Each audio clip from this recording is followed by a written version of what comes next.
স্বাগত ডিবিসি দেশের সংবাদে আপনাদের সাথে আছে হিমাদ্রি রাহা। শুরুতে জানিয়ে দেব মার্কেন্টাইল ব্যাংকের সংবাদ শিরোনাম।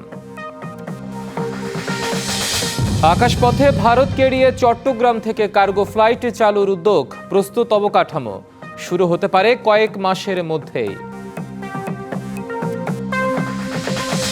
টেকনাফে দিনে 18 ঘন্টার বেশি থাকছে না বিদ্যুৎ, নাকাল বাসিন্দারা।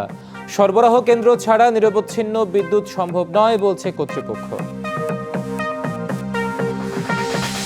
লালমনিরহাটের কালীগঞ্জে সাবেক প্রাথমিক ও গণশিক্ষা প্রতিমন্ত্রী মোতাহার হোসেনের গাড়ি জব্দ, চালক সহ আটক 2। হবিগঞ্জে চলন্ত বাসে কলেজ ছাত্রী ও গাজীপুরে কারখানা শ্রমিককে ধর্ষণের অভিযোগ, ধর্ষণে ব্যর্থ হয়ে মৌলভীবাজারে স্কুল ছাত্রীকে হত্যা। জনবল সংকট ও ওষুধ সরবরাহ বন্ধ থাকায় স্থবির নীলফামারীর পরিবার পরিকল্পনা বিভাগের 65টি কেন্দ্র। বারবার চাহিদা দেওয়ার পরও মিলছে না সুরাহা।